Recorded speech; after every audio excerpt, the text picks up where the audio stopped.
At 3:30 in the morning, Deacon José Luis Diaz evacuated his family as fire swept through Altadena.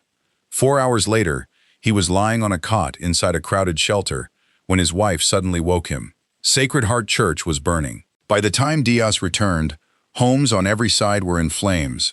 Fire had reached the wooden roof, and the only water available came from a garden hose with almost no pressure. Inside the Pasadena Convention Center, hundreds of displaced residents were trying to rest beneath harsh artificial lights. Folding cots filled the open space. Families sat beside bags packed in haste. Some stared at their phones, waiting for updates. Others whispered about streets they could no longer reach and homes they could no longer see. José Luis Diaz had only recently closed his eyes. Hours earlier, a cell phone warning had pulled his family from their beds.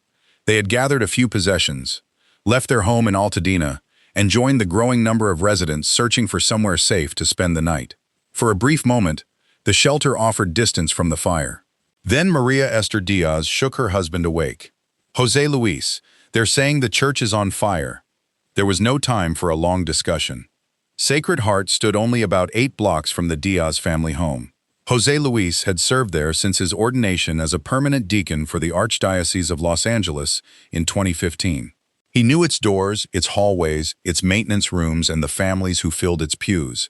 But he was not a firefighter. He had no protective uniform, no breathing apparatus, and no fire engine waiting outside. He was an evacuated husband and father lying on a cot while a wildfire moved through the neighborhood he loved. Every reasonable instinct could have told him to stay where he was. The roads were dangerous. Smoke covered parts of Altadena. Houses were already burning. Emergency crews were overwhelmed across the region. Yet the information Maria Esther had just delivered changed everything. The church was not merely threatened. It was already on fire. José Luis rose from the cot. His son-in-law went with him. Together, they climbed into an SUV and began driving back toward a community from which everyone else was trying to escape. Before we continue, subscribe to Grace Beyond the Headlines and tell us in the comments where you are listening from today. On this channel, we uncover true stories of ordinary people whose faith was tested in extraordinary moments. Every subscription helps more stories of courage, sacrifice, and hidden grace reach people who may need to hear them. The Eaton Fire had begun on the evening of January 7, 2025, near Altadena and Pasadena. Southern California was under the influence of fierce Santa Ana winds, dry, powerful gusts, capable of driving flames through brush, across roads, and into residential neighborhoods with terrifying speed. Altadena sits beneath the San Gabriel Mountains, north of Pasadena. It is a place of tree-lined streets, modest homes, historic properties, and communities built over generations. Families had lived there for decades. Some houses had been passed from parents to children. Places of worship had become anchors for people from different backgrounds. On ordinary evenings, the mountains formed a familiar horizon. That night, the horizon glowed. As the wind intensified, embers traveled ahead of the main fire.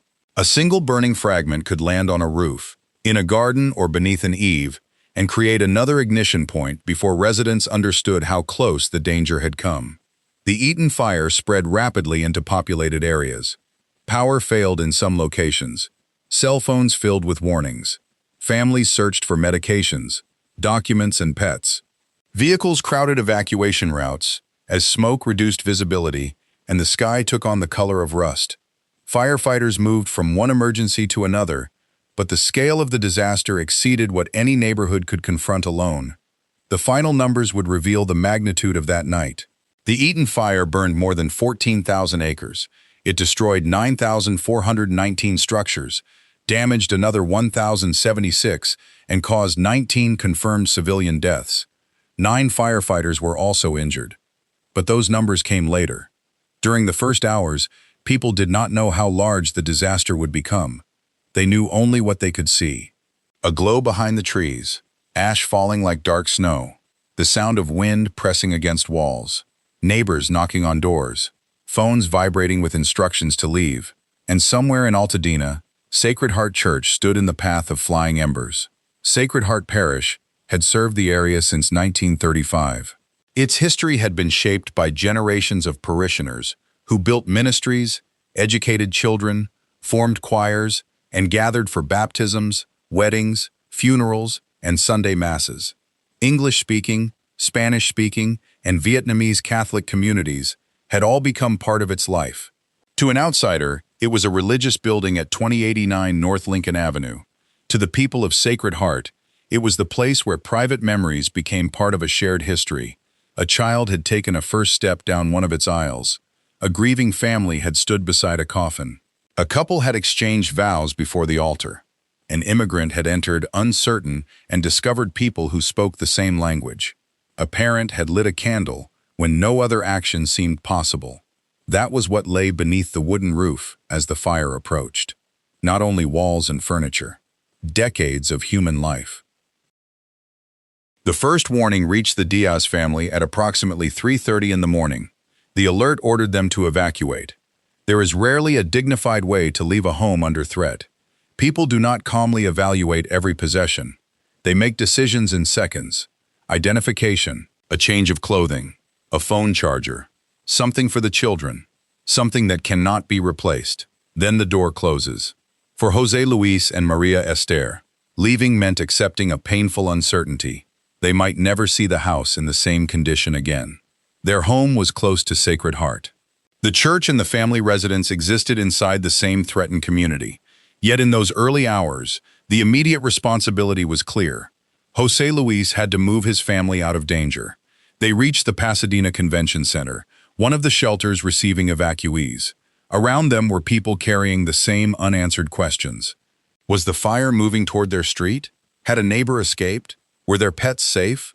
Would emergency crews be able to defend their block? News reports and social media offered fragments rather than certainty. One street might appear intact in a photograph while another nearby had disappeared. Information changed by the minute. The Diaz family found cots and tried to rest. Jose Luis had obeyed the evacuation order. His wife was beside him. For the moment, his family was alive.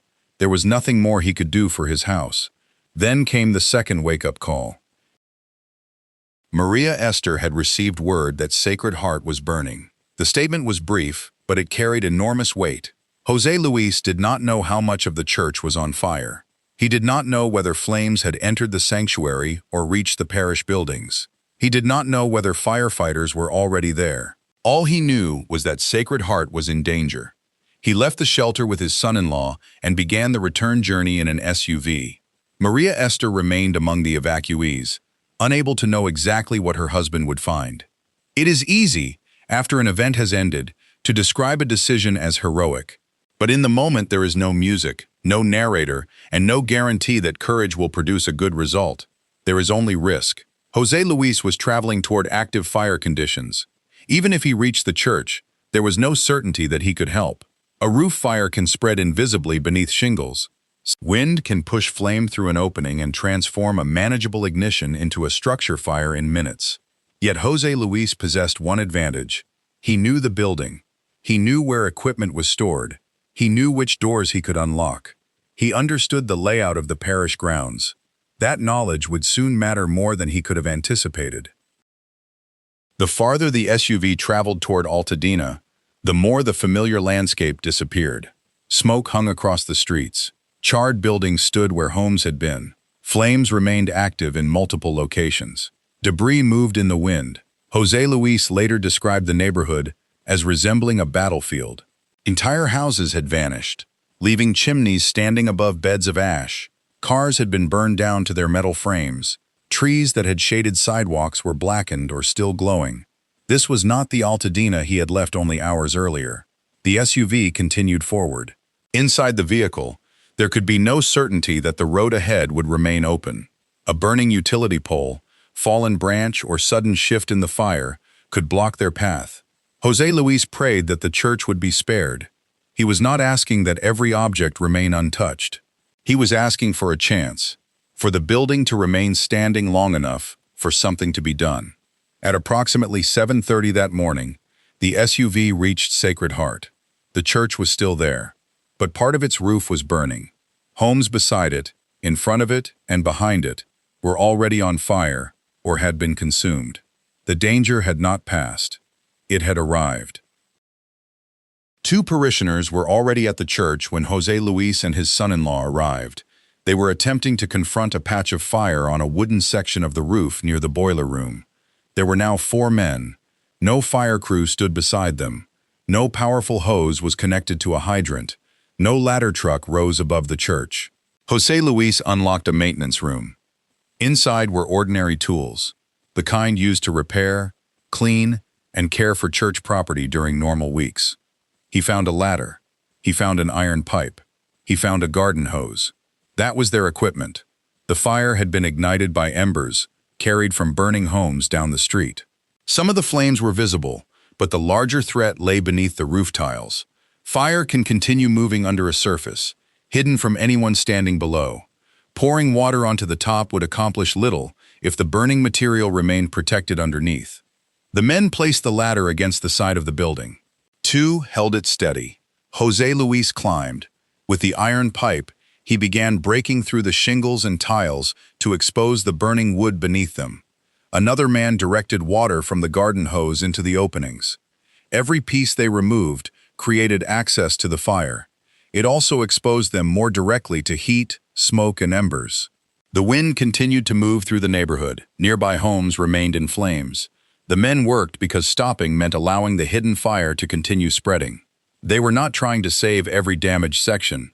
They were trying to prevent the fire from reaching the main body of the church. Then they discovered how little help the hose could provide. The water pressure was extremely weak. The stream did not strike the fire with the force of professional firefighting equipment. It could not easily penetrate deep spaces or reach far across the roof. Every gallon mattered. The men had to expose each hotspot and place the water exactly where it was needed. José Luis continued using the iron pipe. Tile after tile broke away. Beneath them, stubborn points of fire remained alive. The task demanded patience at the precise moment when the entire neighborhood suggested there was no time left. A larger flame might be visible and frightening, but an ember hidden beneath wood could be equally dangerous. If the men left too soon, the fire could return after they were gone. If they remained too long, worsening conditions around the church could trap them. The water continued to flow weakly. They continued working. No one present could control the wind. No one could stop the fire from consuming other homes. No one could know whether another ember would land elsewhere on the church. Their world had narrowed to a ladder, a pipe, a small stream of water, and the section of roof directly before them. Minutes passed, then more time. The work continued through much of the morning. They opened the roof, found heat, applied water, waited and checked again. The last flames did not disappear in a single dramatic moment. They surrendered gradually, one stubborn point at a time. Eventually, the roof stopped burning. The 4 men had prevented the fire from spreading into the rest of Sacred Heart Church, but José Luis still did not know what had happened inside. Smoke might have filled the sanctuary. Heat might have damaged the structure. Another fire might be burning beyond what they could see. He climbed down from the ladder and approached the door. José Luis unlocked the church and stepped inside. After the violent sound of wind and destruction outside, the interior must have felt almost unreal. The sanctuary remained in good condition. There was smoke damage. Heat had affected one of the doors. Debris covered parts of the parish grounds, and repairs would be necessary. But the central worship space had not been consumed. The altar was still there. The pews were still there. The place where generations had prayed had survived the morning. For José Luis, this was a moment of relief. Yet it was not a victory without qualification. Outside the church walls, Altadena was burning. A building had been saved, but families connected to that building were losing nearly everything they owned. Sacred Heart's pastor, Father Gilbert Guzman, surveyed the property and found the major parish structures and rectory still standing. Cleanup would be extensive, but the church had escaped destruction. Then the reports from parishioners began arriving. Nearly a dozen parish families were already known to have lost their homes during the first day. The number would grow. José Luis later returned to the shelter with his Bible close at hand. He turned to psalms of grief, supplication, and hope, prayers written by people who had also struggled to understand destruction. His own home had survived, at least for the moment. That knowledge brought gratitude. It also carried a burden. Why had one building remained while another disappeared? How could a person celebrate when friends had nowhere to return? The answer did not come in the form of a simple explanation. It came in the next responsibility. The parish had survived. Now it had to serve people who had not been equally spared. Among the people connected to Sacred Heart was Griselda Torres, the parish's faith formation director. As she evacuated, she received a call telling her the church was on fire. The news struck her with physical force. Sacred Heart was where she worked. She knew its families. She had lived in the Altadena area for most of her life. Then another call came. Her own house was burning. The church would be saved. Her home would not. This contrast became the deeper truth of the disaster. For a few hours, the story could be told as four men protecting a beloved church with almost no equipment. But the complete story was larger. Sacred Heart survived while much of its community was scattered. The people who would normally enter the church carrying private worries were now arriving with nothing but the clothing, documents, and small bags they had managed to take during evacuation. Some had watched their homes burn through cell phone videos. Others learned through neighbors. Some had no confirmation at all and waited through long hours before discovering whether anything remained. Father Guzman visited parishioners at the evacuation center. He blessed them and prayed the rosary with them. What surprised him was not the absence of grief. Grief was everywhere.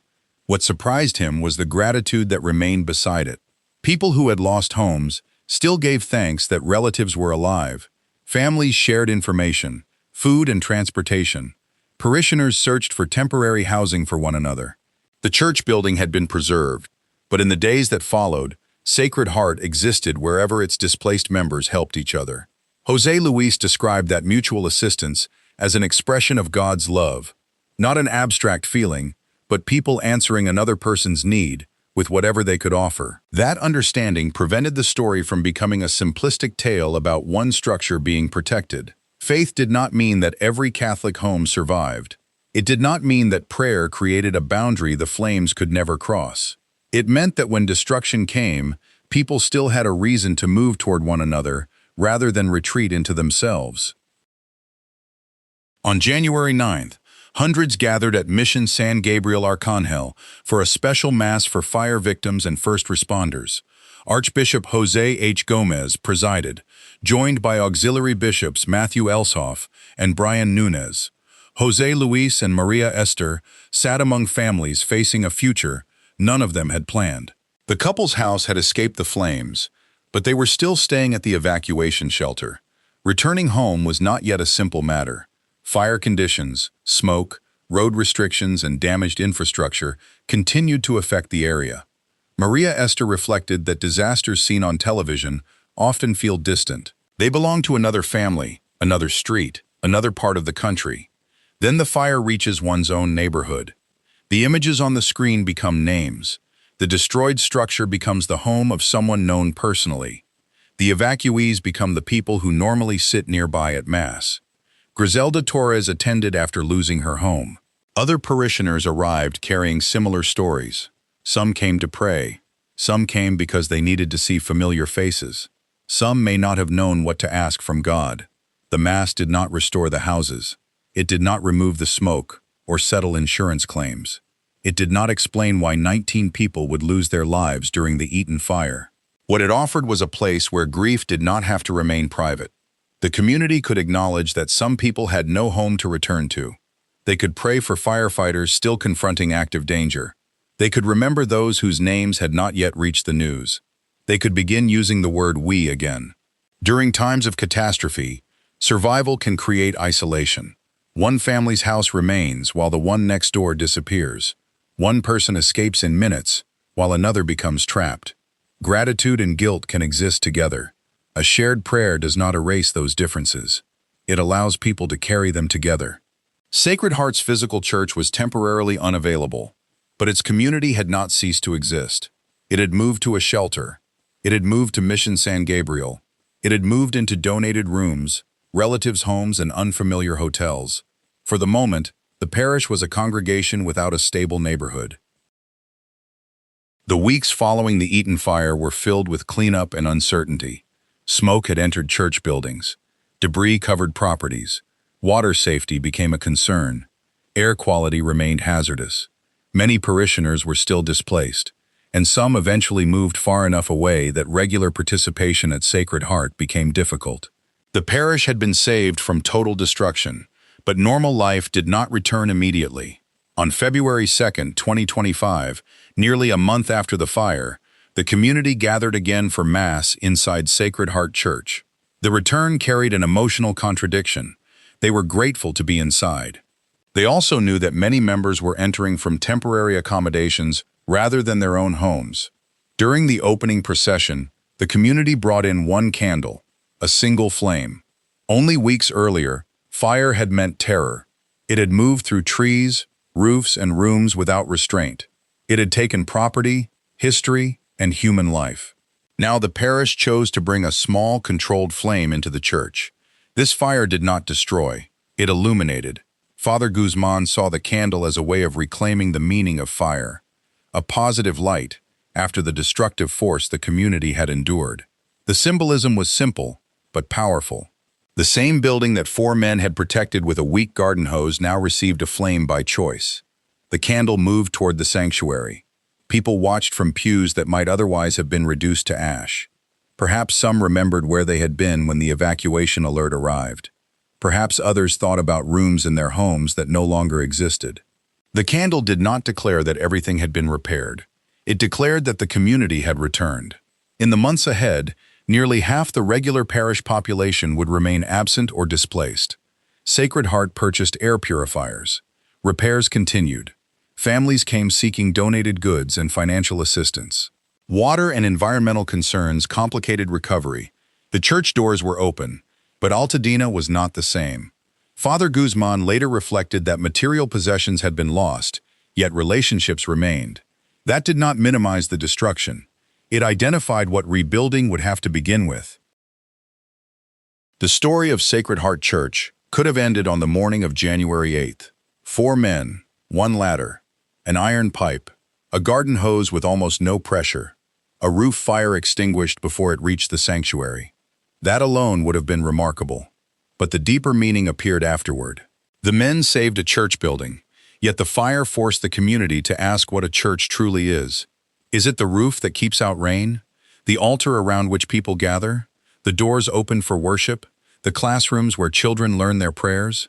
Or is the church also present when a pastor enters an evacuation shelter to bless displaced families? When parishioners find clothing for someone who escaped with nothing? When a woman who lost her home still sits beside others at Mass? When people who cannot explain their suffering refuse to let one another suffer alone? José Luis Diaz did not stop the Eaton Fire. He could not save every home. He could not reverse the wind or guarantee that every member of Sacred Heart would return to Altadena. What he did was smaller and more concrete. When he learned that the church was burning, he returned. When he found fire beneath the roof, he climbed a ladder. When the water pressure failed, he continued working with what remained.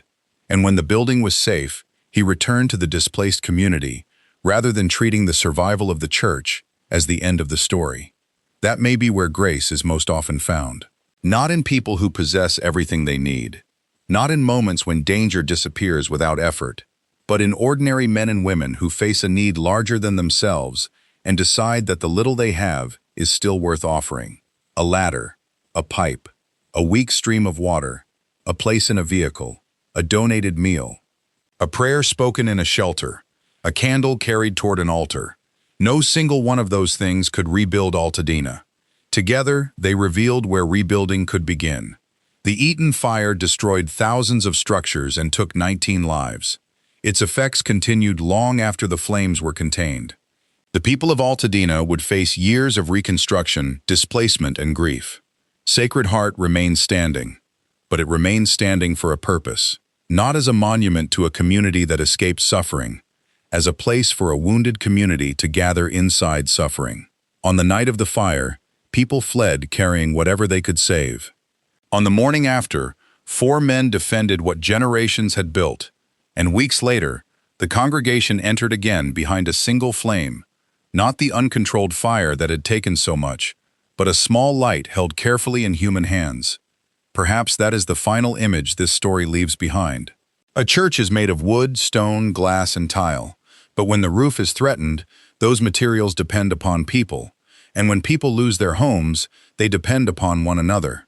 The building at Sacred Heart survived because 4 men refused to believe their limited tools were useless. The community survived because its members refused to believe that loss had separated them forever. The fire revealed both truths. Walls can shelter a congregation, but love, courage, and shared faith are what turn those walls into a church. Thank you for listening to Grace Beyond the Headlines, where true stories reveal the courage, sacrifice, and hidden grace found in ordinary lives. Do you believe Jose Luis Diaz made the right decision when he returned to Sacred Heart, despite the danger surrounding Altadena? Share your thoughts respectfully in the comments. Subscribe to Grace Beyond the Headlines, turn on notifications, and join us for more documented stories of Catholic faith tested in the real world. Until our next story, may we remember that we are not always given the power to save everything, but we are always given a choice about whether to help with what we have.